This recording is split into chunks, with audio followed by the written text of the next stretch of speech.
The popular modern scientific materialist atheist worldview propagated by NASA, the mainstream media, and the public education system is that you are here because nothingness, for no reason, exploded and created everything. Before time, space, matter, consciousness, intelligence, and life, there was nothing. Then the nothingness exploded, and instead of destroying things like every other explosion ever, this explosion created things, created everything. The nothingness explosion somehow created space, time, and all matter in the universe in an instant and for no reason at all. Then all of the creationary explosive debris flying outward at over 670 million miles per hour for 14 billion years culminated to create you. Yes, first some of the more gaseous nothing came together, forming suns and stars. Then solid pieces of the nothing came together, forming planets and moons. Then the nothing turned hydrogen and oxygen came together, forming water on the nothing planet Earth, out of which single-celled living organisms magically appeared, got to work dividing and multiplying into multi-celled conscious organisms, which multiplied and divided and mutated into various forms of sea life, which adapted and evolved and crawled onto land, replacing gills with lungs, lost tails, grew opposable thumbs, and started grasping at straws like this ridiculous nihilistic notion of Big Bang evolution. This anti-God materialist theory of evolution has been staunchly protected by the infallibility of science for over 150 years, but in actual fact, just as science has failed to find one true, valid proof that Earth is a ball spinning around the sun, scientists have failed to discover a single piece of evidence that the material world is a product of blind chance evolution. Furthermore, Big Bang evolution actually requires and presupposes many other claims which have already been proven false in previous chapters, such as the plurality of worlds, Newton's theory of gravity, Einstein's theory of relativity, stars being distant suns, and Earth being a planet, not a plane. Harun Yahya wrote, "Evolutionary theory claims that life started with the cell that formed by chance. According to this scenario, 4 billion years ago, various lifeless chemical compounds underwent a reaction in the primordial atmosphere on the Earth, in which the effects of thunderbolts and atmospheric pressure led to the formation of the first living cell. The first thing that must be said is that the claim that inanimate materials can come together to form life is an unscientific one that has not been verified by any experiment or observation. Life is only generated from life. Each living cell is formed by the replication of another cell. No one in the world has ever succeeded in forming a living cell by bringing inanimate materials together, not even in the most advanced laboratories. The theory of evolution faces no greater crisis than on the point of explaining the emergence of life. The reason is that organic molecules are so complex that their formation cannot possibly be explained as being coincidental, and it is manifestly impossible for an organic cell to have been formed by chance. How could all the interconnected and compartmentalized components, the cell wall, the cell membrane, the mitochondria, proteins, DNA, RNA, ribosomes, lysosomes, cytoplasm, vacuoles, nucleus, and other cell parts magically come together and create conscious, intelligent life from unconscious, dead matter? Just making one average-sized protein molecule is already composed of 288 amino acids of 12 varying types, which can be combined to 10 to the 300th power different ways. Of all those possibilities, only one forms the desired protein molecule, and there are over 600 types of proteins combined in the smallest bacterias ever discovered.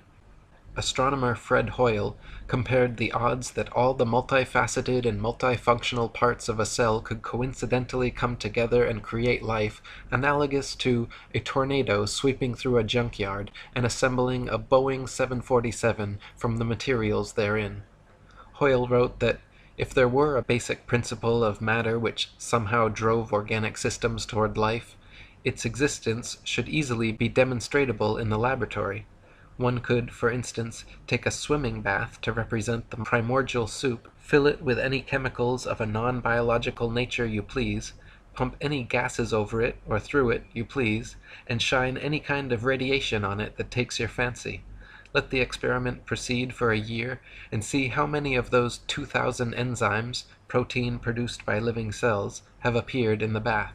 I will give the answer, and so save all the time and trouble and expense of actually doing the experiment. You will find nothing at all, except possibly for a tarry sludge composed of amino acids and other simple organic chemicals. Even if scientists placed all the chemical substances necessary for life in a tank, applied to them any processes of their choice, and waited for billions of years, not a single living cell could or would ever form.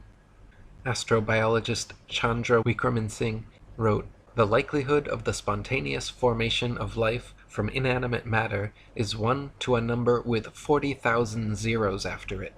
It is big enough to bury Darwin and the whole theory of evolution. The beginnings of life were not random.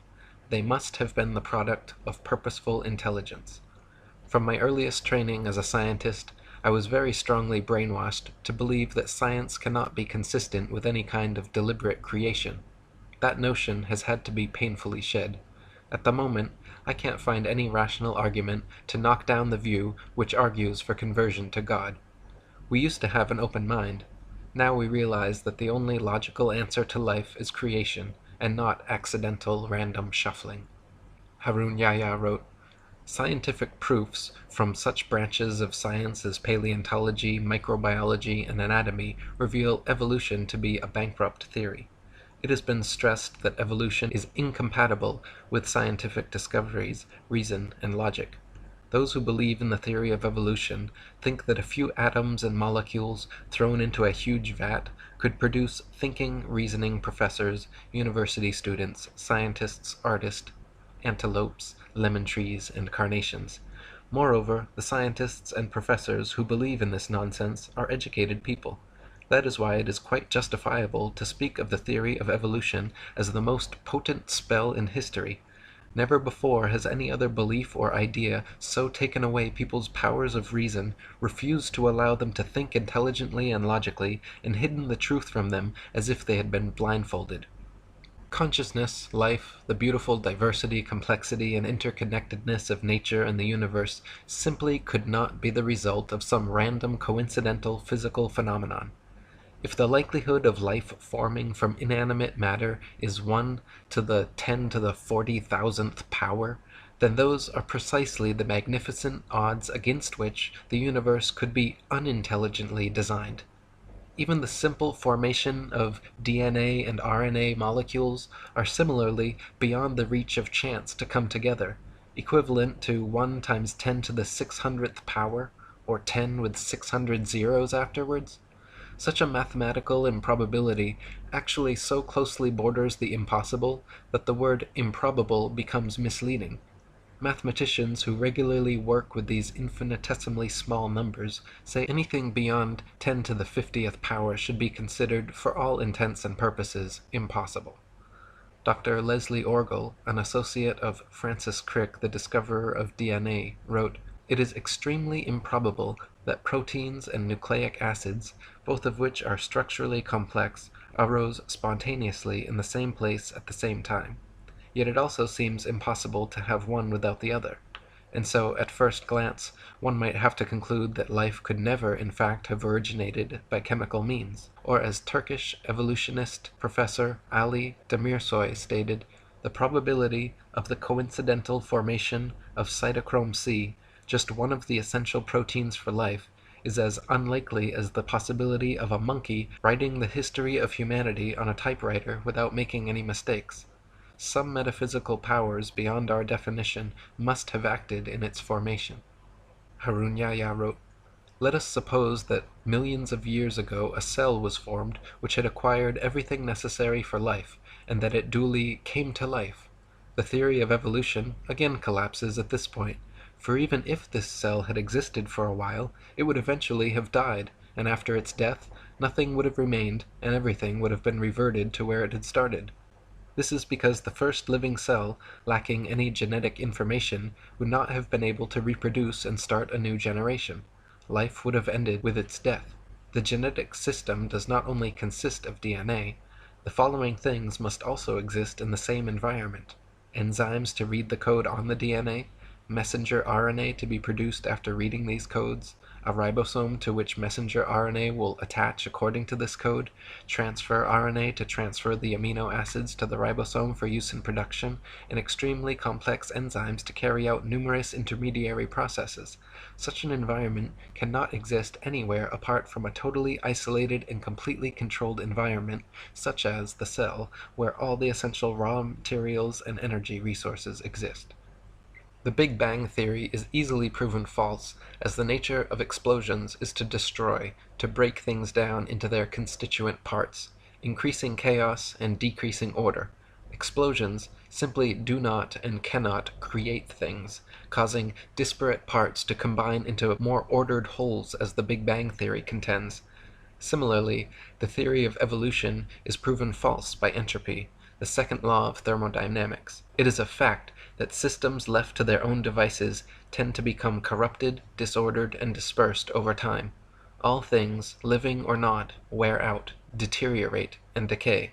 They do not spontaneously come together over time in incredibly implausible combinations, creating diverse, complex, and beautiful living forms. Thus, the theory of evolution is in direct opposition to the law of entropy.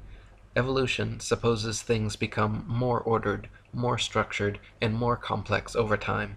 But from rust to mold to rotting corpses, nature is everywhere at odds with such a notion. Furthermore, according to the Le Chatelier principle in chemistry, life could not have been formed in the sea as evolutionists allege anyway, since the peptide bond created by amino acid chains produces water molecules. It is not possible for such a reaction to take place in a hydrous environment. Harun Yahya wrote, "Organic matter can self-reproduce only if it exists as a fully developed cell with all its organelles in an appropriate environment where it can survive, exchange materials, and get energy from its surroundings. This means that the first cell on Earth was formed all of a sudden, together with its amazingly complex structure. What would you think if you went out hiking in the depth of a thick forest and ran across a brand new car among the trees? Would you imagine that various elements in the forest had come together by chance over millions of years and produced such a vehicle? All the parts in the car are made of products such as iron, copper, and rubber, the raw ingredients for which are all found on the earth. But would this fact lead you to think that these materials had synthesized by chance and then come together and manufactured such a car? There is no doubt that anyone with a sound mind would realize that the car was a product of an intelligent design, in other words, a factory, and wonder what it was doing there in the middle of the forest. The sudden emergence of a complex structure in a complete form, quite out of the blue, shows that this is the work of an intelligent agent. An extraordinarily complex system like the cell is no doubt created by a superior will and wisdom. In other words, it came into existence as a creation of God. Many facets of nature are far too complex, specialized, and perfect to have arisen simply due to blind chance changes over time. For example, the eye, with its various parts and mechanisms, all working together with the brain producing the sharpest, clearest 3D color images imaginable. Even the most advanced cameras and plasma screens ever produced by humans cannot provide an image as perfect in detail and clarity as our own eyes. Charles Darwin, the originator of the theory of evolution, himself admitted that the thought of the eye made him cold all over, as he knew what an impassable obstacle the eye presented for his theory. And it is the same with ears and audio equipment. For over a century, many thousands of researchers, scientists, and engineers have been working in factories across the world trying to produce sharper, clearer audio and video playing and recording devices, never coming close to the capabilities and perfection of the human ear and eye. Harun Yahya wrote, "Look at the book you read, your hands with which you hold it, then lift your head and look around you. Have you ever seen such a sharp and distinct image as this one at any other place? Even the most developed television screen produced by the greatest television producer in the world cannot provide such a sharp image for you. This is a three-dimensional, colored, and extremely sharp image. No one would say that a hi-fi or a camera came into being as a result of chance. So how can it be claimed that the technologies that exist in the human body, which are superior even to these, could have come into being as a result of a chain of coincidences called evolution? It is evident that the eye, the ear, and indeed all the parts of the human body are products of a very superior creation. Charles Darwin, in his Origin of Species, the veritable Bible of atheist materialists, stated that if my theory be true, numberless intermediate varieties, linking most closely all of the species of the same group together, must assuredly have existed. Consequently, evidence of their former existence could be found only amongst fossil remains. Darwin himself knew no such transitional forms had been discovered, and hoped that they would be found in the future. He even admitted in his Difficulties on Theory chapter that these missing intermediate forms were the biggest stumbling block for his theory. He called it the most obvious and gravest objection which can be urged against my theory. Harun Yahya wrote, "According to the theory of evolution, every living species has emerged from a predecessor. One species which existed previously turned into something else over time, and all species have come into being in this way. According to the theory, this transformation proceeds gradually over millions of years. If this were the case, then innumerable intermediary species should have lived during the immense period of time when these transformations were supposedly occurring. For instance, there should have lived in the past some half-fish, half-reptile creatures which had acquired some reptilian traits in addition to the fish traits which they already had. Or there should have existed some reptile bird creatures which had acquired some avian traits in addition to the reptilian traits they already possessed. Evolutionists refer to these imaginary creatures, which they believe to have lived in the past, as transitional forms. If such animals had really existed, there would have been millions, even billions of them. More importantly, the remains of these creatures should be present in the fossil record. The number of these transitional forms should have been even greater than that of present animal species, and their remains should be found all over the world." Darwin hoped that transitional forms of animal species gradually evolving into different species would eventually be discovered at some future time in the fossil record. To this day, however, no such transitional forms have ever been found anywhere in the world. Darwin's observations regarding natural selection and adaptation were certainly correct. So-called microevolution of various traits and characteristics within a species has been confirmed and widely exists. But macroevolution, the supposed transformation from one species into a completely different species, has never been observed, and no evidence of such evolution exists anywhere in the fossil record.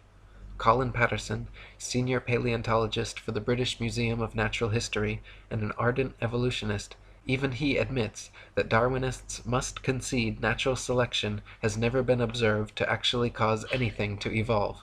He said, "No one has ever produced a species by mechanism of natural selection. No one has ever got near it, and most of the current argument in neo-Darwinism is about this question."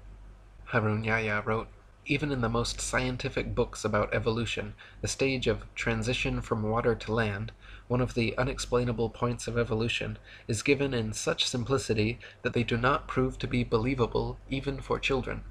According to evolution, life began in water, and the first developed animals on Earth were fish. According to the story, one day fish species developed the ability to climb out of the water and moved on land. The theory continues that fish which chose to live on land had feet instead of fins, and lungs instead of gills. In most of the books about evolution, nobody explains why the transition occurred.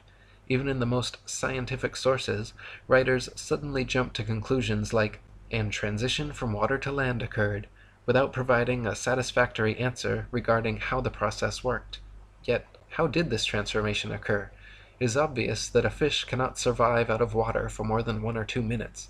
If we assume that a drought really existed, as claimed by evolutionists, and fish were for some reason drawn to lands, then what would happen to fish even if this process lasts for 10 millions of years? The answer is straight. Fish leaving the water would inevitably die in a few moments. Even if this process lasted for 10 million years, the answer would still be the same. All fish would die one by one. Nobody would dare say, 'Maybe after 4 million years Some of the fish suddenly acquired lungs while they were trying to survive. This would no doubt be an illogical assertion. However, that is exactly what evolutionists claim. The theory of evolution supposes that life somehow originated and evolved in the sea until somehow something that had theretofore lived only underwater grew lungs and feet and started living on land. Darwinists claim fish, creatures living only underwater, turned into amphibians, creatures living on both land and water, and then amphibians evolved into reptiles, creatures living only on land. Then they propose some reptiles evolved wings and became birds, while other reptiles evolved and became mammals. None of these transitional forms have ever been found, however, nor could they realistically exist either. For example, amphibian eggs develop only in water, whereas amniotic eggs develop only on land, so some sort of gradual step-by-step evolution scenario is impossible, since without perfect, complete eggs, a species cannot survive. Reptiles, allegedly evolving into mammals, is another example of evolutionist wishful thinking. Reptiles are cold-blooded, lay eggs, do not suckle their young, have one middle ear bone, 3 mandible bones, and bodies covered in scales, whereas mammals are warm-blooded, have live births, suckle their young, have 3 middle ear bones, 1 mandible, and are covered in fur or hair. Far too many distinct differences for gradual evolution. Reptiles evolving wings is another sheer impossibility, as the structure of land-dwelling reptiles and air-dwelling birds are far too different. Engin Qurer, a Turkish evolutionist, admits the problem wings present to Darwin's theory. The common trait of the eyes and the wings is that they can only function if they are fully developed. In other words, a halfway developed eye cannot see. A bird with half-formed wings cannot fly. How these organs came into being has remained one of the mysteries of nature that needs to be enlightened. Harun Yahya wrote, "Although it is cloaked in the guise of science, the theory of evolution is nothing but a deceit defended only for the benefit of materialistic philosophy, a deceit based not on science but on brainwashing propaganda and fraud. The theory of evolution is a theory that fails from the very first step. The reason is that evolutionists are unable to explain even the formation of a single protein. Neither the laws of probability nor the laws of physics and chemistry offer any chance for the fortuitous formation of life. Does it sound logical or reasonable, when not even a single chance-formed protein can exist, that millions of such proteins combined in order to produce the cell of a living thing, and that billions of cells manage to form and then come together by chance to produce living things, and that from them generated fish, and that those that passed to land turned into reptiles, birds, and that this is how all the millions of different species on Earth were formed? They have never found a single transitional form, such as a half-fish, half-reptile, or half-reptile, half-bird, nor have they been able to prove that a protein, or even a single amino acid molecule composing a protein, could have formed under what they call primordial Earth conditions. Not even in their elaborately equipped laboratories have they succeeded in doing that. Darwin's theory is a concept that concerns not only biology, chemistry, astronomy, and metaphysics, but actually formed the basis for a new political outlook as well.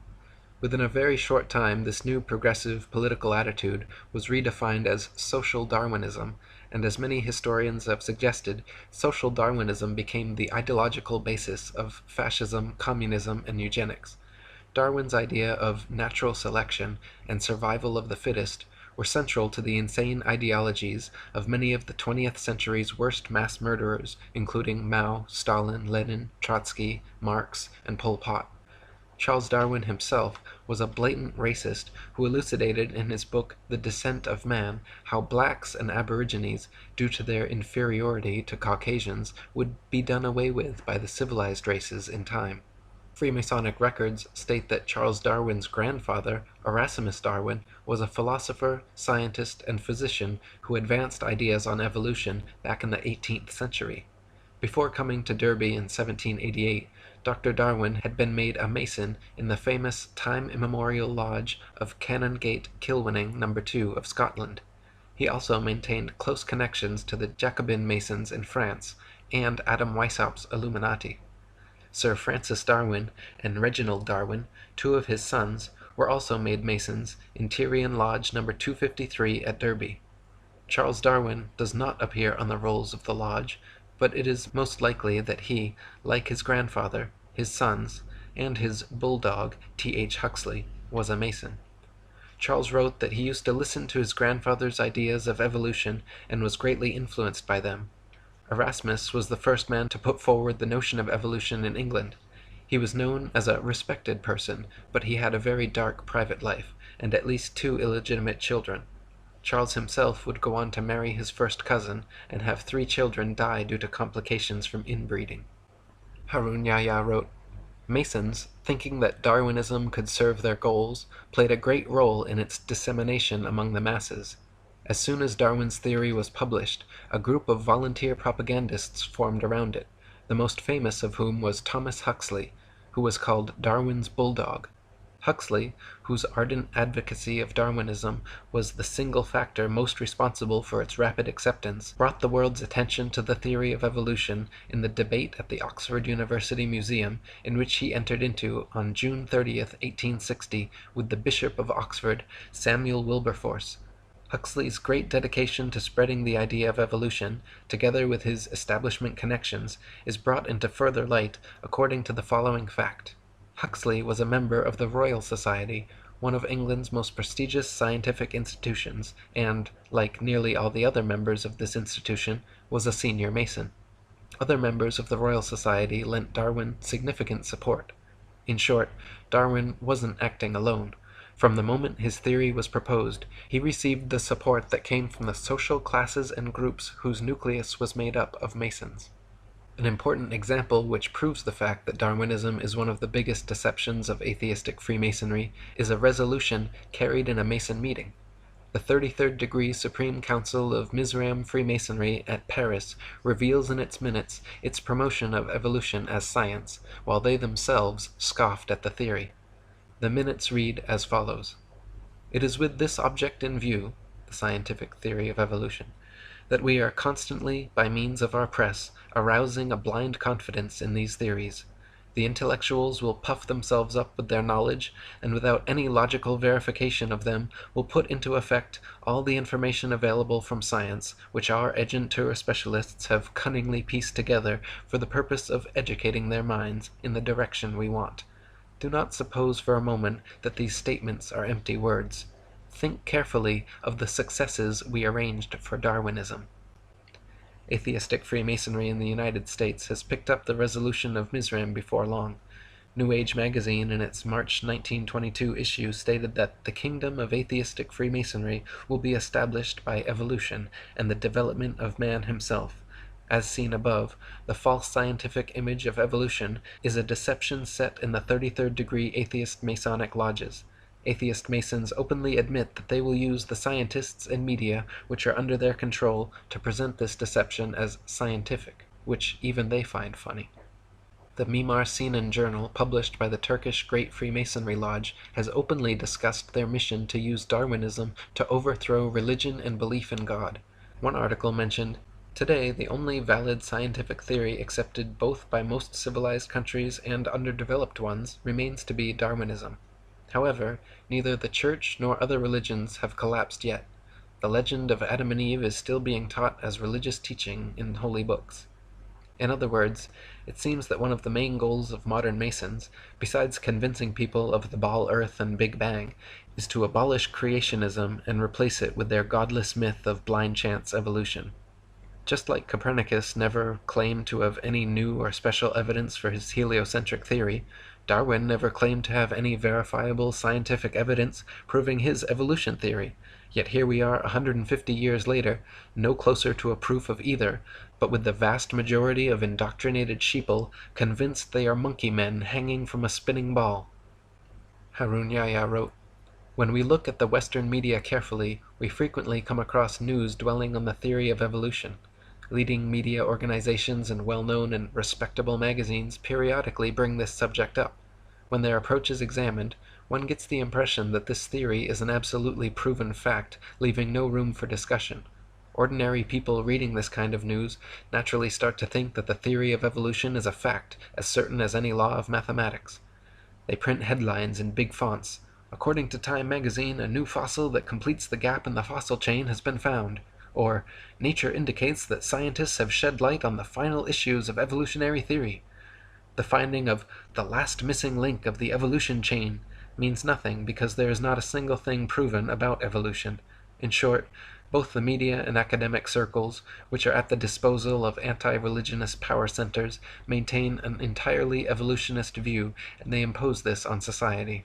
This imposition is so effective that it has in time turned evolution into an idea that is never to be rejected.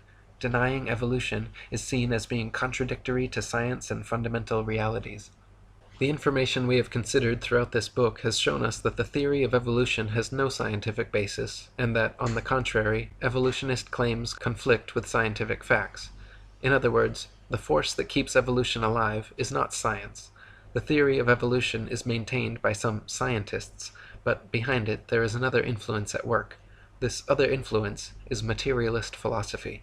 Materialist philosophy is one of the oldest beliefs in the world, and assumes the existence of matter as its basic principle. According to this view, matter has always existed, and everything that exists consists of matter. This makes belief in a creator impossible, of course, because if matter has always existed, and if everything consists of matter, then there can be no supermaterial creator who created it. The fact of the matter is, evolution is, was, and always has been a foregone conclusion by people looking for any answer other than God. When you metaphysically exclude the existence of an intelligent, creative consciousness behind the creation of the material world, the only answer left is random happenstance. Everything must be the result of coincidence, chance, and circumstance once you have excluded the possibility of a supreme intelligent creator. But no matter how diligently it is denied, the truth remains. You simply are not some cosmic accident, not the result of random happenstance, chance, or coincidence. Your eyes, your ears, your feelings, your life and consciousness are all the result of the most supremely intelligent design. My previous book, Spiritual Science, is a 284-page refutation of materialist science and philosophy, which proves far beyond any reasonable doubt that atheistic materialism is an invalid, untenable, destructive philosophy, and that consciousness and intelligence existed before and beyond all space, time, and matter. Malcolm Muggeridge, an atheist philosopher and supporter of evolution for 60 years, finally admitted before his death that I myself am convinced that the theory of evolution, especially the extent to which it's been applied, will be one of the great jokes in the history books in the future. Posterity will marvel that so very flimsy and dubious an hypothesis could be accepted with the incredible credulity that it has. Harun Yahya wrote, according to these professors, a number of simple chemical substances first came together and formed a protein, which is no more possible than a randomly scattered collection of letters coming together to form a poem. Then, other coincidences led to the emergence of other proteins. These then also combined by chance in an organized manner, not just proteins, but DNA, RNA, enzymes, hormones, and cell organelles, all of which are very complex structures within the cell, coincidentally happen to emerge and come together. As a result of these billions of coincidences, the first cell came into being. If you put a carved stone or wooden idol in front of these people and told them, look, this idol created this room and everything in it, they would say that was utterly stupid and refuse to believe it. Yet, despite that, they declare the nonsense that the unconscious process known as chance gradually brought this world and all the billions of wonderful living things in it into being, to be the greatest scientific explanation. In short, these people regard chance as a god and claim that it is intelligent, conscious, and powerful enough to create living things and all the sensitive balances in the universe. One of the first frauds in the history of Darwinism, known as recapitulation theory and heralded as undeniable proof of evolution, was an idea proposed and propagated by a racist eugenicist professor named Ernest Haeckel in the late 19th century. A contemporary and friend of Charles Darwin, and Thomas Bulldog Huxley, Haeckel postulated that human and other animal embryos experience a miniature form of the entire evolutionary impulse during their development in the womb, displaying first characteristics of fish, then reptile, and lastly mammalian or human. It has long been eliminated from scientific literature, but many people and popular sources still unknowingly quote and believe in Haeckel's fraudulent work. Several popular magazines and school textbooks, as recently as the 1990s, over a century after being exposed, were still publishing Haeckel's hoaxed pictures and recapitulation theory as science fact. Harun Yahya wrote, "It has since been proven that this theory is completely bogus. It is now known that the gills that supposedly appear in the early stages of the human embryo are in fact the initial phases of the middle ear canal, parathyroid, and thymus. The part of the embryo which was likened to the egg yolk pouch turns out to be a pouch that produces blood for the infant. The part that had been identified as a tail by Haeckel and his followers is in fact the backbone, which resembles a tail only because it takes shape before the legs do." Another interesting aspect of recapitulation was Ernest Haeckel himself, a faker who falsified his drawings in order to support the theory he advanced. Haeckel's forgeries purported to show that fish and human embryos resembled one another. When he was caught out, the only defense he offered was that other evolutionists had also committed similar offenses. Haeckel was charged with fraud by 5 professors and convicted by a university court at Jena, where he admitted that several of his drawings were forgeries, that he was merely filling in missing links where evidence was thin, and that hundreds of his contemporaries were guilty of the same charge. During the trial, he said, "After this compromising confession of forgery, I should be obliged to consider myself condemned and annihilated if I had not the consolation of seeing side by side with me in the prisoner's dock hundreds of fellow culprits, among them many of the most trusted observers and most esteemed biologists. The great majority of all the diagrams in the best biological textbooks, treatises, and journals would incur in the same degree the charge of forgery, for all of them are inexact, and are more or less doctored, schematized, and constructed." What an admission! Not only did Haeckel confess his own forgeries, but he admitted that there were hundreds of other scientific fraudsters similarly doctoring findings in the best biological textbooks, treatises, and journals, several of which will be examined in this chapter. As it turns out, Haeckel had simply copied and printed the same human embryo pictures several times over, claiming each were various other animal embryos with exact parallels, when in fact the parallels do not exist, and the pictures were copies he knowingly and intentionally made to suit his recapitulation idea. Malcolm Bowden wrote, "To support his theory, Haeckel, whose knowledge of embryology was self-taught, faked some of his evidence.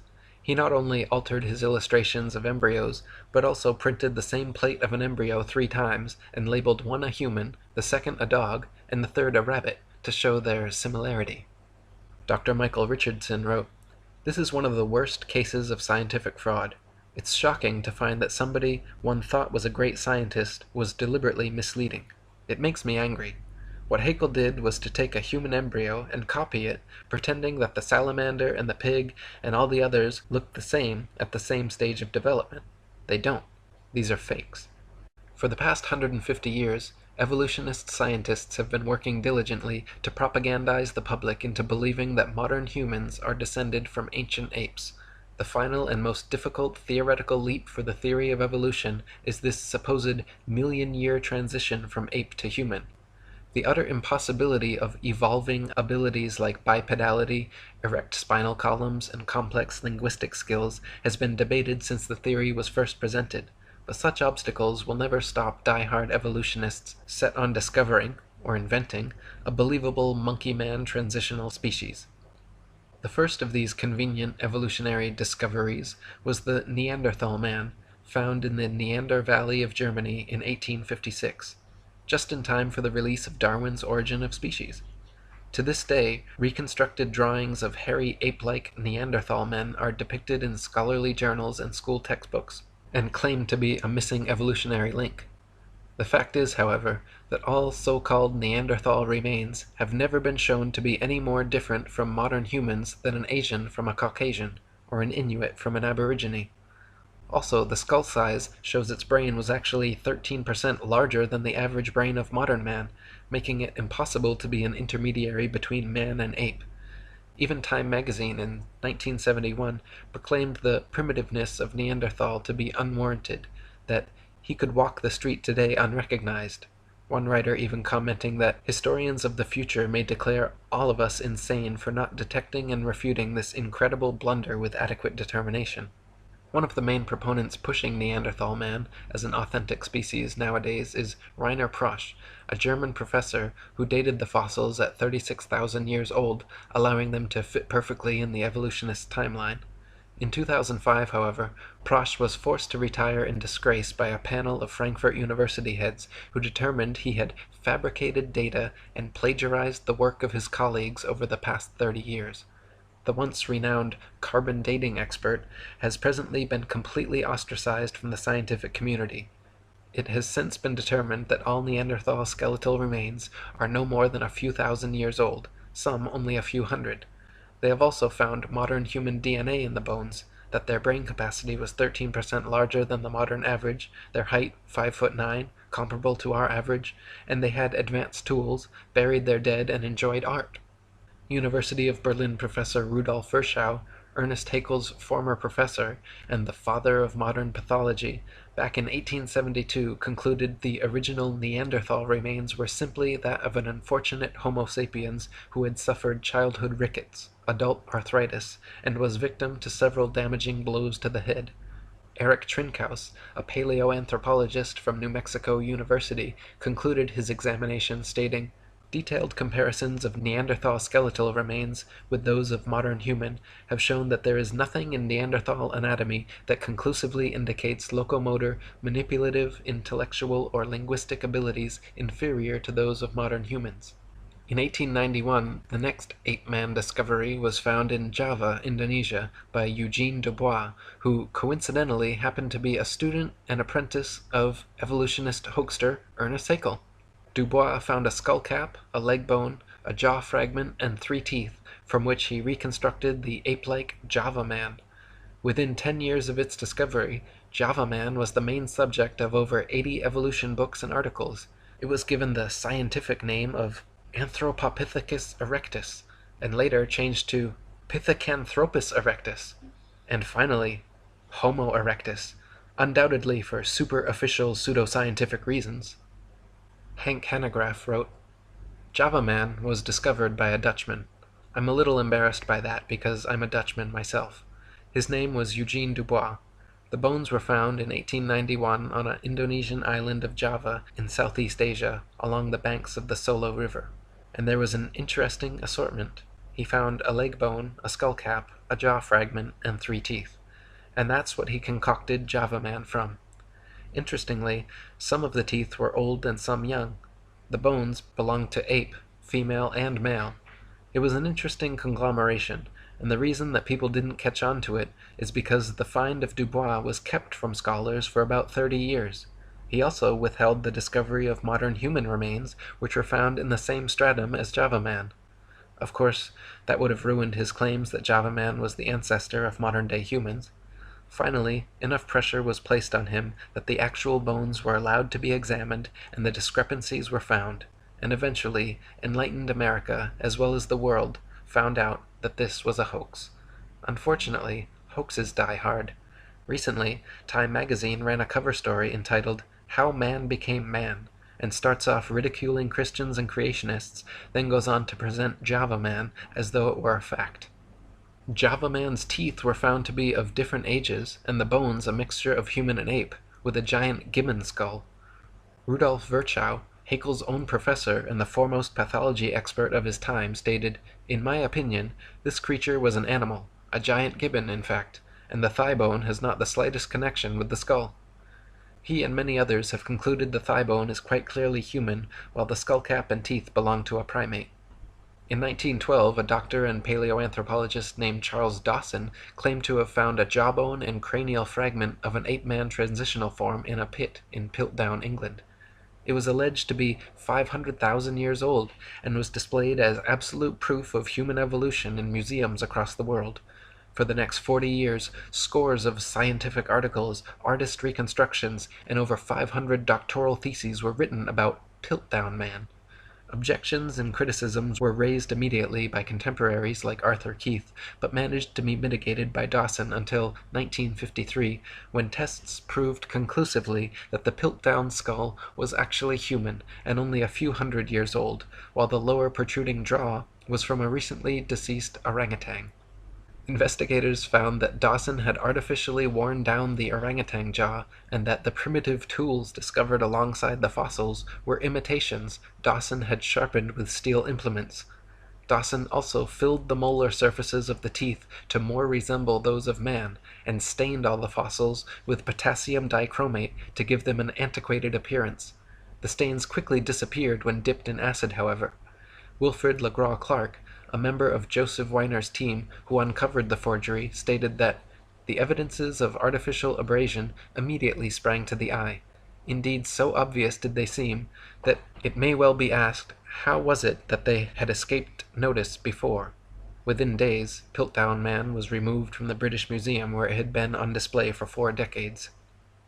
Since conclusively being proven a hoax in 1953, many of Dawson's other paleontological finds have also proven to be fakes or planted.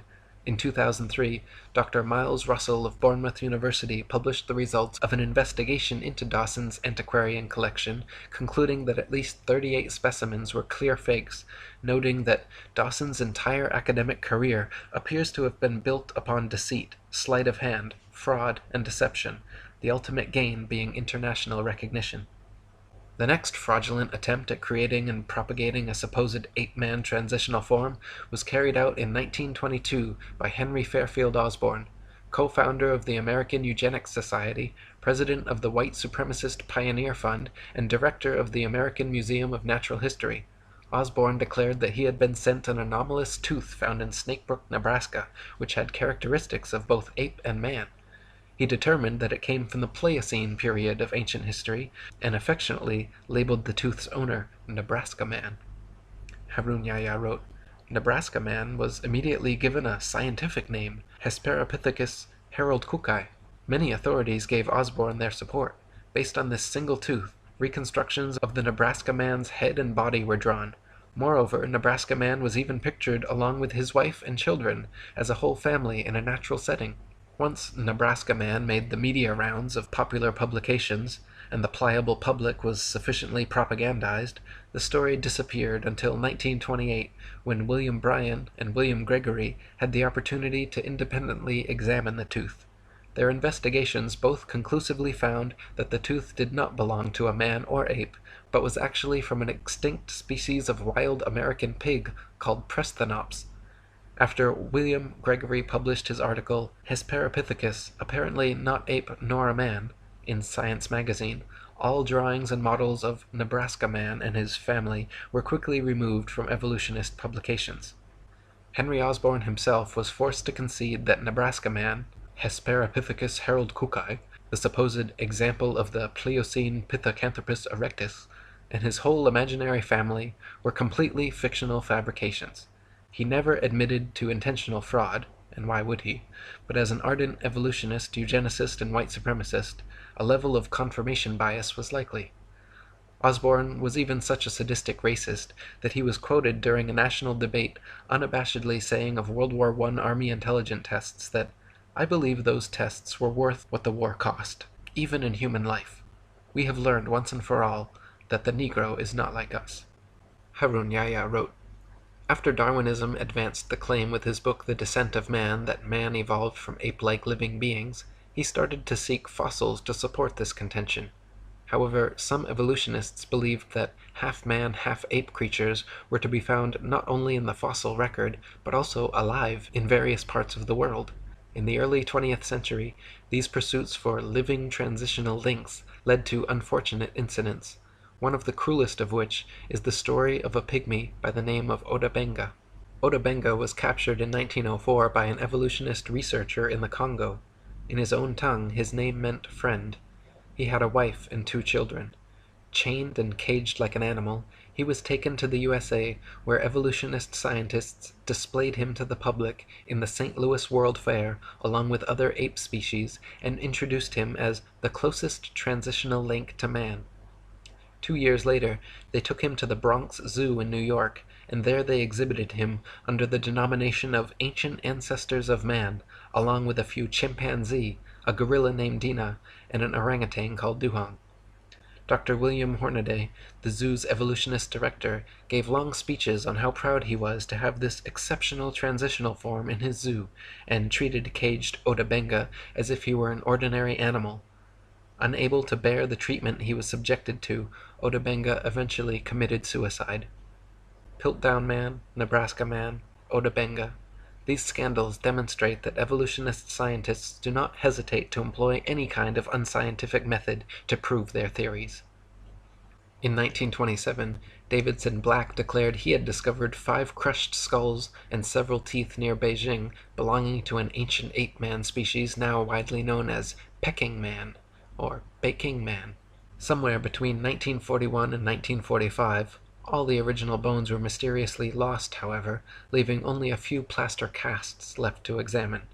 At the same site where this supposed missing link was found, there were also found the remains of 10 fully human skeletons who quarried nearby limestone, built fires, and left behind a variety of tools. Many scientists now believe the tools were used on Peking man rather than by them. The back of the skulls were all bashed in, and in that part of the world, monkey brains are a delicacy, so it is likely that Peking man were actually Peking apes, and they were man's meal, not man's ancient ancestor. In 1974, Donald Johanson discovered Lucy, a 3-foot-tall, supposedly 3 million-year-old Australopithecine in Ethiopia. Widely publicized as our oldest direct human ancestor, Lucy made the usual rounds of scientific magazine journals and school textbooks. Don Johanson modestly claimed that Lucy was the most important find made by anyone in the history of the entire human race, and the media heralded him a hero. He was promoted from assistant professor to receiving his own Institute for Human Biology at Berkeley. During all this time, he never allowed scientists to examine Lucy's bones until 1982, 8 years later. Since then, and as more Australopithecine skeletons have been found and examined, however, many leading evolutionists agree that Lucy is simply an extinct type of ape, similar to modern pygmy chimpanzees, and nothing more. They may have walked slightly more upright than most apes, but were not bipedal or erect, could not talk, spent most of their time on trees, and walked on all fours. Lord Solly Zuckerman and Professor Charles Oxnard did 15 years of research on Australopithecines along with a team of 5 specialists, coming to the conclusion that all the various specimens of Australopithecus they examined were only an ordinary ape genus and definitely not bipedal. The French Science and Life magazine ran the cover story in May 1999, Goodbye Lucy, writing about how Lucy, the most famous fossil of Australopithecus, was not the root of the human race and needs to be removed from our supposed family tree. However, even now in 2014, a movie named Lucy has just been released by Masonic Universal Pictures, where the Lucy ape-woman fraud is still treated as scientific fact throughout the entire movie. In 1982, a skull fragment found in the Spanish town of Ors was hailed to be the oldest fossilized human remain ever found in Eurasia. Ors Man was supposedly a 17-year-old ape-man who lived between 900,000 and 1,600,000 years ago, and was presented to the world with the usual reconstructed drawings showing a young, hairy man-ape teenager. In 1983, however, a team of scientists from France concluded that the skull fragment was actually from a 4-month-old donkey. A 3-day scientific symposium had been scheduled so experts could examine and discuss the bone, but was immediately cancelled after the French investigation. Embarrassed Spanish officials sent out 500 letters to the would-be attendees apologizing. After more conclusive tests, the Daily Telegraph on May 14, 1984 carried the headline, "Ass taken for man." Later in 1984, Kamoya Kimu, in a team led by paleoanthropologist Richard Leakey, discovered Turkana Boy at Neriakatom near Lake Turkana, Kenya.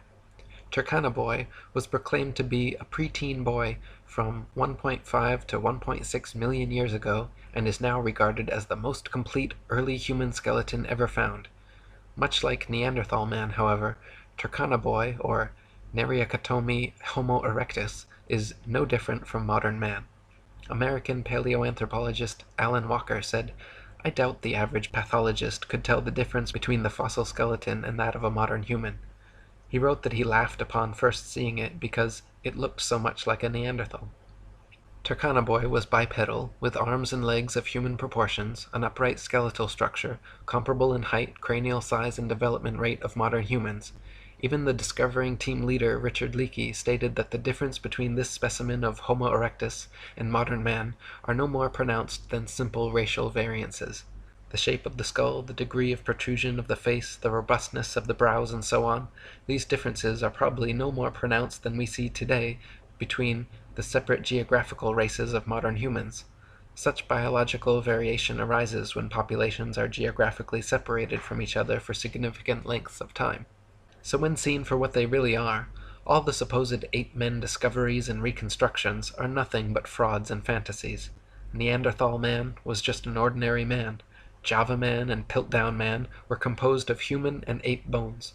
Nebraska man was actually a pig. Peking man was actually man's meal.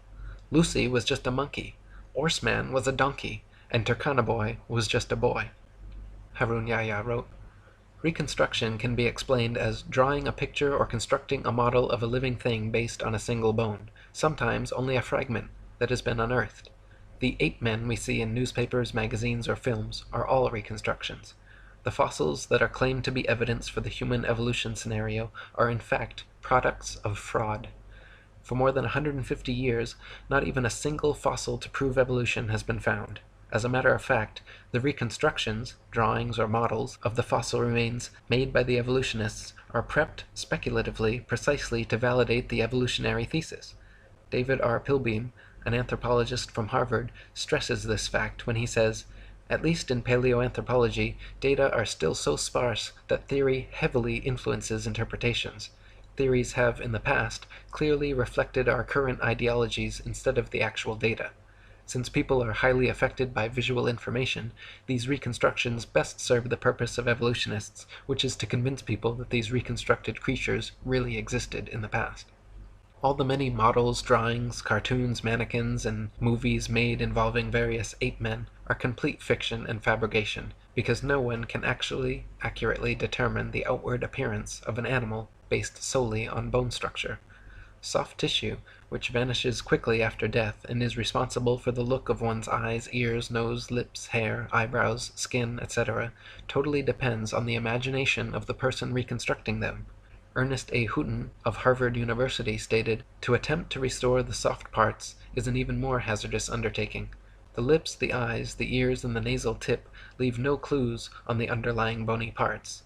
You can with equal facility model on a Neanderthaloid skull the features of a chimpanzee or the lineaments of a philosopher. These alleged restorations of ancient types of man have very little if any scientific value and are likely only to mislead the public. So put not your trust in reconstructions. There is no concrete fossil evidence to support the ape-man image which is unceasingly promulgated by the media and evolutionist academic circles. With brushes in their hands, evolutionists produce imaginary creatures. Nevertheless, the fact that these drawings correspond to no matching fossils constitutes a serious problem for them. One of the interesting methods they employ to overcome this problem is to produce the fossils they cannot find. Piltdown Man, which may be the biggest scandal in the history of science, is a typical example of this method. The current evolutionist ape-to-human transitional theory goes Australopithecus, Homo habilis, Homo erectus, Homo sapiens. Australopithecus, which means southern ape, has been proven to be nothing but an extinct ape which closely resembles many modern chimpanzees in height, arm and leg length, skull shape, teeth, mandibular structure, and many other details. Homo habilis, a hypothetical classification created in the 1960s by Turkana Boy team leader Richard Leakey, was what evolutionists deemed necessary to exist between Australopithecus and Homo erectus because the jump was far too drastic. There needed to be a species of ape-man with a larger cranial capacity that could walk upright and use tools.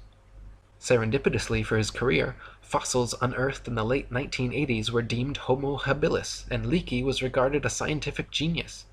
That is, until his contemporaries Bernard Wood and C. Loring Brace determined the Homo habilis arms were too long, legs were too short, and skeletal structure too ape-like to be anything but an ape. Their fingers and toes were that of tree climbers, and their jaws and cranial capacities were comparable to modern apes. American anthropologist Holly Smith in 1994 concluded Homo habilis was not homo, or human at all, but simply an ape, just like Australopithecus. She stated that restricting analysis of fossils to specimens satisfying these criteria, patterns of dental development of Australopithecines and Homo habilis remain classified with African apes. Those of Homo erectus and Neanderthals are classified with humans. So Australopithecus and Homo habilis, the first two classifications, are both actually fully ape, while Homo erectus and Homo sapiens, the second two classifications, are in fact fully human and comparable to modern man, with variances no greater than the natural variances of race and genetics.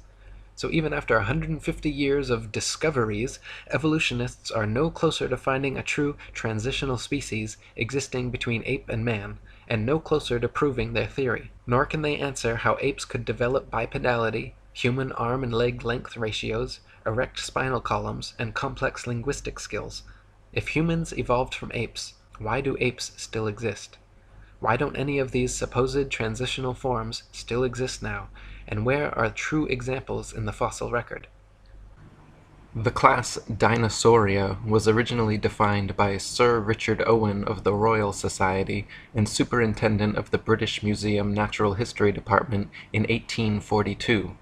Or, in other words, the existence of dinosaurs was first speculatively hypothesized by a knighted museum head coincidentally in the mid-19th century during the heyday of evolutionism, before a single dinosaur fossil had ever been found.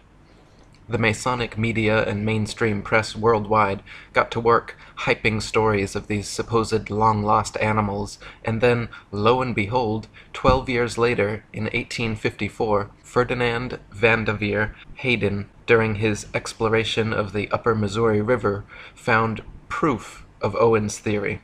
A few unidentified teeth he mailed to leading paleontologist Joseph Leidy, who several years later declared them to be from an ancient, extinct Trachodon dinosaur, which, beyond ironically, means rough tooth. Firstly, it should be needless to say that it is impossible to reconstruct an entire hypothetical ancient animal based on a few teeth. But even more importantly, it is dubious that a myriad of ancient reptile, bird, and reptile mammal transitional forms necessary for the blossoming theory of evolution would be hypothesized and then conveniently discovered by teams of evolutionist archaeologists purposely out looking to find such fossils. And it is even more dubious that such fossils have supposedly existed for millions of years, but were never found by or known to any civilization in the history of humanity until evolutionism's Masonic Renaissance in the mid-19th century. David Wozni wrote, "Why are there no discoveries by Native Americans in all the years previous when they roamed the American continents? There is no belief of dinosaurs in the Native American religion or tradition. For that matter, why were there no discoveries prior to the 19th century in any part of the world? According to the World Book Encyclopedia, before the 1800s, no one ever knew that dinosaurs existed. During the late 1800s and early 1900s, large deposits of dinosaur remains were discovered. Why has man suddenly made all these discoveries? No tribes, cultures, or countries in the world ever discovered a dinosaur bone before the mid-1800s, and then they were suddenly found all over the world in North America, South America, Europe, Asia, Africa, Argentina, Belgium, Mongolia, Tanzania, West Germany, and many other places apparently had large deposits of dinosaur fossils never before seen. All these places were inhabited and well explored for thousands of years before this time. Why had no one ever found a dinosaur fossil before?" According to the book The Dinosaur Project, paleontological journalist Wayne Grady claims the period following this, from around 1870 to 1880, became a period in North America where some of the most underhanded shenanigans in the history of science were conducted. In what was known as the Great Dinosaur Rush, or the Bone Wars, Edward Drinker Cope of the Academy of Natural Sciences and Othniel Marsh of the Peabody Museum of Natural History began a lifelong rivalry and passion for dinosaur hunting. They started out as friends, but became bitter enemies during a legendary feud involving double-crossing, slander, bribery, theft, spying, and destruction of bones by both parties. Marsh is said to have discovered over 500 different ancient species, including 80 dinosaurs, while Cope discovered 56. Out of the 136 dinosaur species supposedly discovered by the two men, however, only 32 are presently considered valid, as the rest have all proven to be falsifications and fabrications. None of them once claimed to find a complete skeleton either, so all their work involved reconstructions. In fact, to this day, no complete skeleton has ever been found, and so all dinosaurs are reconstructions. David Wozni wrote, "Discoveries and excavations seem not to be made by disinterested people such as farmers, ranchers, hikers, outdoor recreationists, building construction industry basement excavators, pipeline trench diggers, and mining industry personnel, but rather by people with a vested interest such as paleontologists, scientists, university professors, and museum organization personnel who were intentionally looking for dinosaur bones or who have studied dinosaurs previously. Finds are often made during special dinosaur bone hunting trips and expeditions by these people to faraway regions already inhabited and explored. This seems highly implausible. More believable is the case of the discovery of the first original Dead Sea Scrolls in 1947, which were unintentionally discovered by a child and which were all published by 1955. In some cases of a discovery of dinosaur bones by a disinterested person, it was suggested to them by some professional in the field to look or dig in a certain area. Also very interesting to note are special areas set aside and designated as dinosaur parks, for which amateur dinosaur hunters are required to first obtain a dinosaur hunting license. Whatever destination these establishment-funded archaeologists and paleontologists set, it seemed they found incredible numbers of fossils in tiny areas. In one of the largest dinosaur excavation sites, called the Ruth Mason Quarry, over 2,000 fossils were allegedly discovered. Casts and original skeletons assembled from these bones are currently on display in over 60 museums worldwide. Florentino Ameghino, head of paleontology at La Plata Museum, is amazingly responsible for 6,000 fossil species supposedly discovered throughout his career, all in Argentina. Dinosaur hunter Earl Douglas sent 350 tons of excavated dinosaur bones to the Carnegie Museum of Natural History throughout his career, all coming from the Dinosaur National Monument in Utah. During an expedition to Patagonia, Dr. Louis Chiappe and Dr. Lowell Dingus supposedly discovered thousands of dinosaur eggs at a site of only a few hundred square yards. Many experts have mentioned how such finds of huge quantities of fossils in one area by just a few highly invested individuals goes against the laws of natural probability and lends credence to the likelihood of forgeries or concentrated planting efforts. David Wozni wrote, "Dinosaur bones sell for a lot of money at auctions. It is a profitable business. There is pressure for academics to publish papers. Museums are in the business of producing displays that are popular and appealing. Movie producers and the media need to produce material to sell to stay in business. The mainstream media loves to hype alleged dinosaur finds.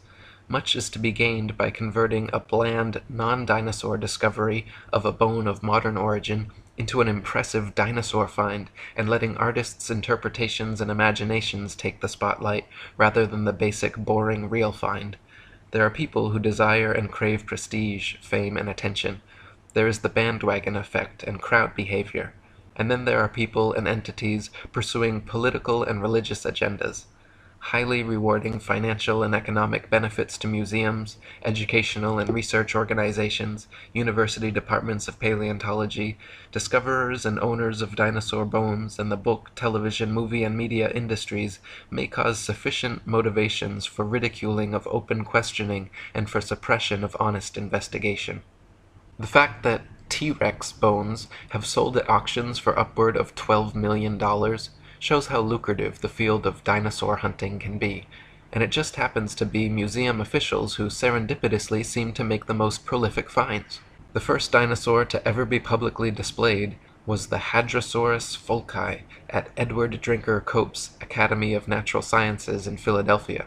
The bones were co-discovered by Joseph Leidy, Cope's esteemed professor, and the man responsible for the Trachodon Toothosaurus. The original Hadrosaurus reconstruction, which is still on display today, shows a huge plaster-cast bipedal reptile standing upright, using its tail as a third leg. What few people know, however, is that no skull was ever discovered, and no original bones were put in the public exhibit. David Wasney wrote, "A visual and a sculptural artist were promptly hired to invent a skull, and from the illustrations of another artist, who had depicted the iguanodon, the two artists drew the same face for the Hadrosaurus fulci. The people involved could now technically defend the existence of this dinosaur if someone were to ask. The stunt worked out so well and fooled the public so thoroughly that they could later change the head of the creature without anyone noticing. To this day, Hadrosaurus fulci is on display at the Academy of Natural Sciences in Philadelphia. The bones are said to be kept behind heavy closed doors, but a plaster copy is exhibited in their place. So we learn of an iguana skull being substituted for the skull of a dinosaur on display. What was the public told at the time? What are we not being told today? What we are not being told is that this is the rule and not the exception. To this day, not a single complete skeleton of any dinosaur has ever been found. All the museum displays, models, mannequins, cartoons, and movies of prehistoric monsters you have ever seen are all imaginative reconstructions based on incomplete skeletons arranged in a manner paleontologists believe to be most realistic. Furthermore, the skeletons exhibited in museums are all admittedly intricate fabrications made of plaster, fiberglass, various epoxies, and other animal bones, not original fossils. When dinosaur bones are transported and prepared, they use strips of burlap soaked in plaster to jacket over the fossils. Then, after applying a tissue separator to keep the plaster from direct contact with the bone, the soaked burlap strips are laid on until it is totally encased in a protective, mummy-like coating ready for safe transport. In an article titled, "A Fossil's Trail from Excavation to Exhibit," one insider remarked that, "Through mold making and casting, we can totally fabricate limbs, ribs, vertebrae, etc. for the missing pieces of an articulated skeletal mount." Plaster, fiberglass, and epoxies are often and commonly used. In reconstruction work on single bones, small to large cracks can be filled in with mache or plaster mixed with dextrin, a starch that imparts an adhesive quality and extra hardness to regular molding plaster. We've also had success using epoxy putties. Large missing fragments can be sculpted directly in place with these same materials. In other words, museum personnel work with plaster and other materials to transport and fabricate skeletons and missing or incomplete bones all the time. In fact, the huge dinosaur bone displays found in museums across the world are admittedly carefully prepared fakes. No independent researcher has ever examined a real dinosaur.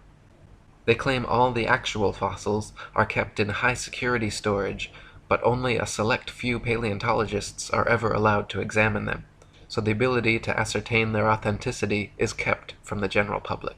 Robin Kofod wrote, "Most people believe that dinosaur skeletons displayed in museums consist of real dinosaur bones. This is not the case. The real bones are incarcerated in thick vaults to which only a select few highly placed researchers hold a key, which means that no independent researcher has ever handled a Tyrannosaurus rex bone. When people unaffiliated with the paleontological establishment attempt to gain access in order to study these dinosaur bones, they are met with refusal upon refusal. Only around 2,100 dinosaur bone sets have been discovered worldwide, and out of these, only 15 incomplete Tyrannosaurus rex bone sets have been found. These dinosaur bone sets have never formed a complete skeleton, but from these incomplete bone sets, paleontologists have constructed a hypothesis about the appearance of the whole skeleton which they have modeled in plastic. If thousands of long necks and large carnivorous reptiles had really roamed the earth, we wouldn't only have found 2,100 dinosaur bone sets, but millions of bones, with ordinary people tripping over them when digging in their vegetable patches."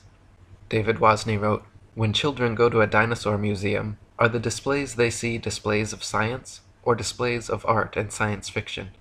Are we being deceived and brainwashed at an early age into believing a dinosaur myth? Deep, probing questions need to be asked of the entire dinosaur business. There may have been an ongoing effort since the earliest dinosaur discoveries to plant, mix, and match bones of various animals such as crocodiles, alligators, iguanas, giraffes, elephants, cattle, kangaroos, ostriches, emus, dolphins, whales, rhinoceroses, etc., to construct and create a new man-made concept, prehistoric animal called the dinosaur. Where bones from existing animals are not satisfactory for deception purposes, plaster substitutes may be manufactured and used. Some materials similar or superior to plasticine clay or plaster of Paris would be suitable. Molds may also be employed. What would be the motivation for such a deceptive endeavor? Obvious motivations include trying to prove evolution, trying to disprove or cast doubt on the Bible and the existence of a God, and trying to disprove the young Earth theory.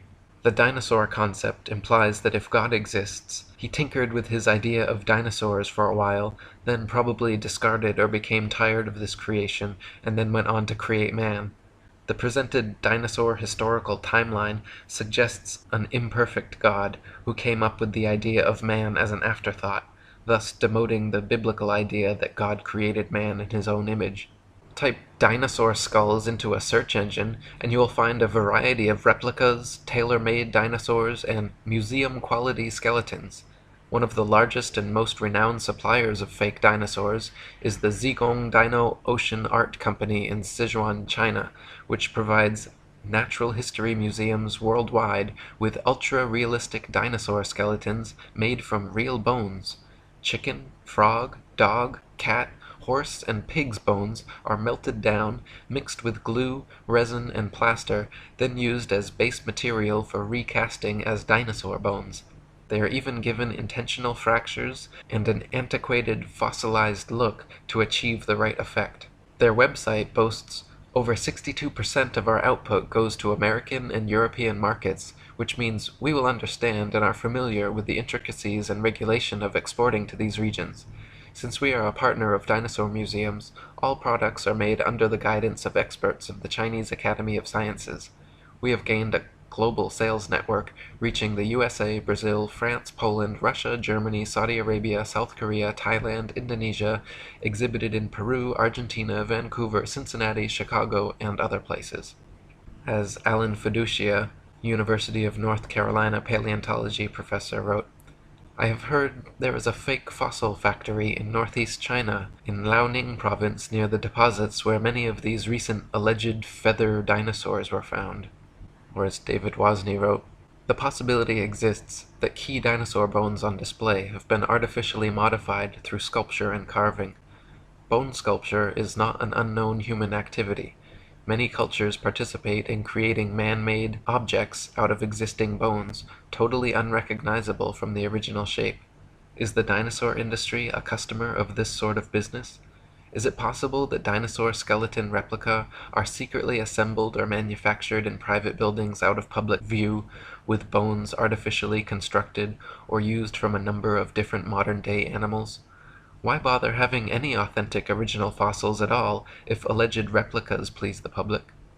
Another problem with dinosaurs is their unnatural structural dynamics. Many dinosaur skeletons and reconstructions feature bipedal monsters like the T-Rex with a forward-leaning torso and head far larger and heavier than its counterbalancing tail. Many museum displays cannot even stand up under their own weight. It is highly unlikely that beasts this large and disproportionate could exist at all. The loads acting on their skeletons are so great that calculations indicate the bones of the largest dinosaurs would buckle and crack under their own immense weight. Experts have also pointed out that dinosaurs would have to have moved much slower than portrayed in movies to prevent sudden shocks to their skeletons. David Wozni wrote, this idea of slow-moving animals does not agree with the biomechanical analysis of dinosaurs, which indicate that the dinosaurs were agile, active creatures. This is the paradox between the dinosaur's size and lifestyle. Many displays and drawings of dinosaurs appear to be an absurdity, showing a two-legged animal that would be totally off balance, with the weight of head and abdomen much greater than weight of tail, which is supposed to act as a counterbalance. Is the dinosaur industry a case of science trying to meet public desires or expectations?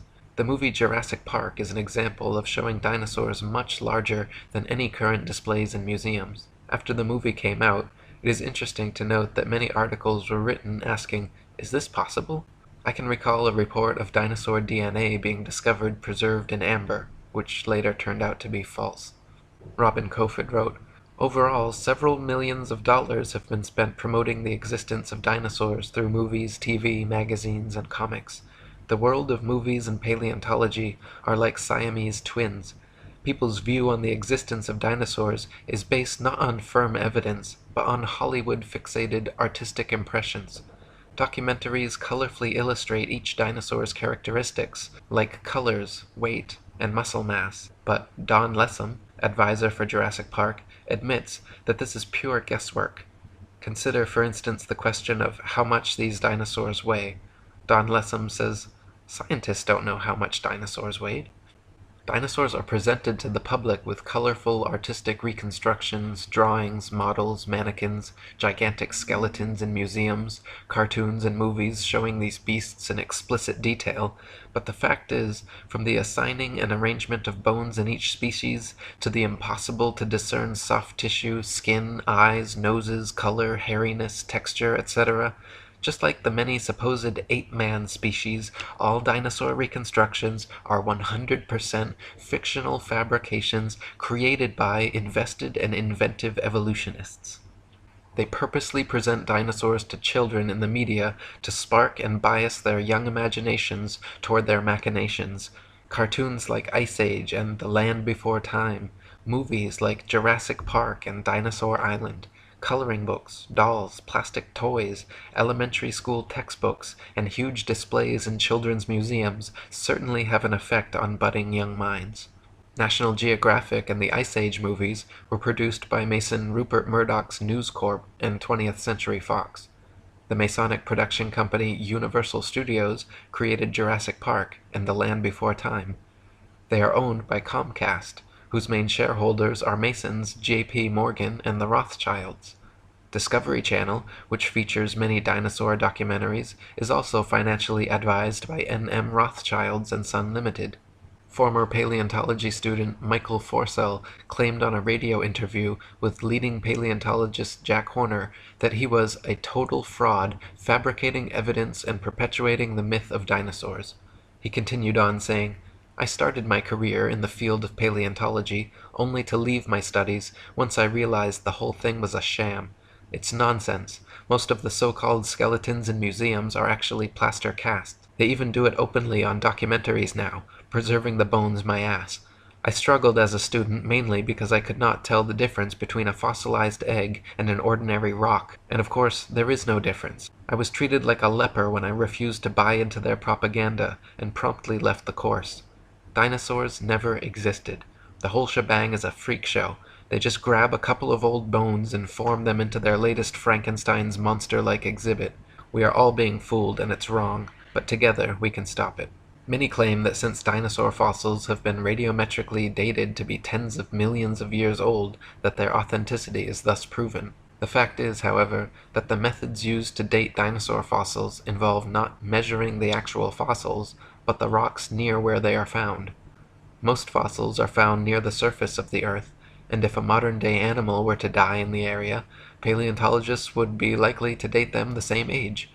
Dr. Margaret Helder, in her book Completing the Picture, a handbook on museums and interpretive centers dealing with fossils, she writes, "Scientists used to be very impressed with the potential of radiometric for coming up with absolutely reliable ages of some kinds of rocks. They do not feel that way anymore. Having had to deal with numerous calculated dates which are too young or too old compared with what they expected, scientists now admit that the process has many more uncertainties than they ever would have supposed in the early years. The public knows almost nothing about uncertainties in the dating of rocks. The impression that most people have received is that many rocks on Earth are extremely old and that the technology exists to make accurate measurements of the ages. Scientists have become more and more aware, however, that the measurements which the machines make may tell us nothing about the actual age of the rock." One of the main reasons that evolutionists needed the existence of dinosaurs was to answer the complicated problems present in the theory of evolution, including sea-dwelling animals evolving into land dwellers, reptiles evolving wings, feathers, flying and becoming birds, as well as other reptiles evolving warm blood, live births, breasts, and becoming mammals, through their imaginary multi-million-year timeline and a variety of supposed transitional dinosaur forms. The paleontological establishment has been promoting various sea dinosaur, reptile/birds, and reptile/mammals to bridge these gaps. Many professionals and experts in the field have disputed such findings as often as they have been presented, however. Dr. Storrs Olson, a Smithsonian Institute scientist, wrote, "The idea of feathered dinosaurs and the theropod origin of birds is being actively promulgated by a cadre of zealous scientists acting in concert with certain editors at Nature and National Geographic, who themselves have become outspoken and highly biased proselytizers of the faith. Truth and careful scientific weighing of evidence have been among the first casualties in their program, which is now fast becoming one of the grander scientific hoaxes of our age. No authentic feathers have ever been found with dinosaur fossils, though a few exposed hoaxes certainly attempted to fake it. Dr. Olson called the adding of feathers to their findings hype, wishful thinking, propaganda, nonsense fantasia, and a hoax. In the 1990s, many fossils with feathers were supposedly discovered in China, suspiciously close to the Zhejiang Dino Ocean Art Company, but when examined, Dr. Timothy Rowe found the so-called Confuciusornis was an elaborate hoax. He also found the Archaeoraptor, supposedly discovered in the 90s, was composed of bones from 5 different animals. When Dr. Rowe presented his findings to National Geographic, the head scientist reportedly remarked, "Well, all of these have been fiddled with." National Geographic then proceeded with their news conferences and media stories about the Archaeoraptor fossils being genuine and having found the missing link in evolution. Robin Kofod wrote, "In 1999, National Geographic magazine was busted when they presented in a colorful and fancily presented article the missing link, an Archaeoraptor dinosaur, which was supposed to support the basic tenet of evolutionary theory that dinosaurs had slowly developed over millions of years. Their proof consisted of a fossil where carefully arranged bone imprints gave the impression of a creature half dinosaur and half bird. The scam was discovered during a CT scan which uncovered unnatural bone links. National Geographic magazine was later forced to admit, when pressured, that the fossil was man-made." Paleontologists claim that Archaeopteryx is another transitional form of bird evolved from dinosaurs, but this theory falls on its face against overwhelming evidence to the contrary. Other species like Confuciusornis, Launingornis, and Eolalavis have all been found to be contemporary with the Archaeopteryx and are indistinguishable from present-day birds. Alan Fiducia from University of North Carolina, one of the most famous ornithologists in the world, stated, "I've studied bird skulls for 25 years, and I don't see any similarities whatsoever. I just don't see it. Theropod origin of birds, in my opinion, will be the greatest embarrassment of paleontology of the 20th century." Larry Martin from the University of Kansas, a paleoornithologist, says, "To tell you the truth, if I had to support the dinosaur origin of birds with those characters, I'd be embarrassed every time I had to get up and talk about it." Even if dinosaurs did evolve into birds to fill their evolution gap, it does not explain how something like the common housefly could have evolved. Flies flap their wings simultaneously 500 times per second. Even the slightest dissonance in vibration would cause them to lose balance and fall. But this never happens. How could they evolve such an amazing and specialized ability? Why were dinosaurs never discovered before the evolutionist renaissance in the mid-19th century? Why do paleontologists think they can reconstruct an entire species of ancient animal from a few teeth? Why have so many dinosaur discoveries turned out to be hoaxes? Why are all authentic dinosaur fossils kept under tight lock and key away from any independent analysis? Why has erosion and weathering not destroyed all these supposed prints and fossils that are allegedly millions of years old? If dinosaurs were supposedly wiped out by a meteor impact or other such catastrophe, why is it that all the other various animal species that exist today were not similarly wiped out? There are many more questions which need to be answered before anyone in their right mind should consider the existence of dinosaurs anything but a convenient evolutionist myth. Robin Kofod wrote, "The paleontological establishment can control which hypotheses will be constructed through textbooks and the curriculum. In this way, students are brainwashed into a pseudo-reality controlled by text material and the teacher's authority. A short practical example. A random dental bone is found at an excavation site, and from this dental bone the rest of the skeleton is guessed at. We are not kidding about this.